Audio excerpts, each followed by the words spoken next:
What is your name? Matt Bowler. Okay.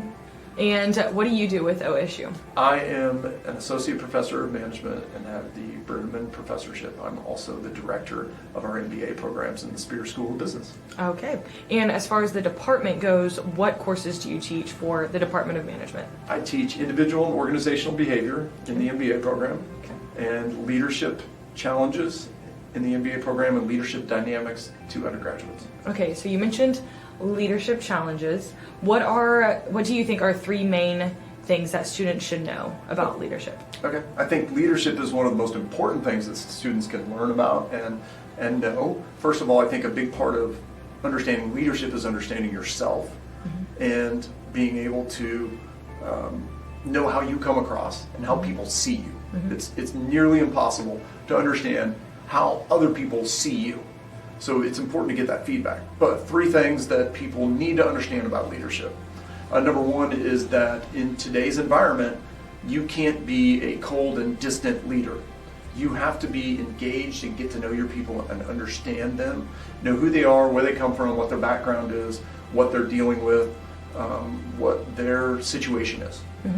Because every person is different, and people are also different from today to tomorrow, from the morning to the afternoon, and they're constantly changing.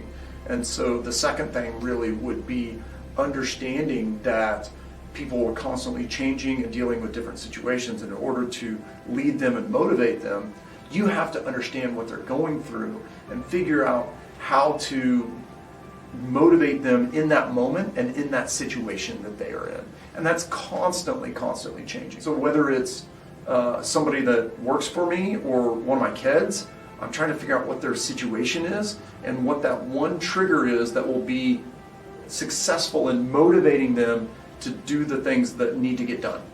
Third thing is, it's much more powerful to get people to want to do the things that need to get done rather than to feel obligated or that they are forced to get things done. If you can transition people from feeling obligated to get things done to them respecting you, liking what they're doing, they understand the why of what needs to get done, and they're intrigued by those things, and they want to fulfill this purpose and mission, then they will want to get those things done, and all you need to do is give them the tools and resources and time and stay out of their way.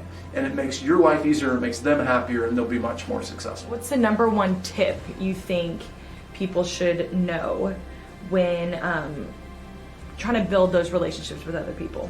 So when you want to build relationships with other people, that would maybe the fourth arm, right, of leadership, is getting to know them and understanding them and asking good questions. Okay. So imagine the person that you think of as one of the most interesting people you know.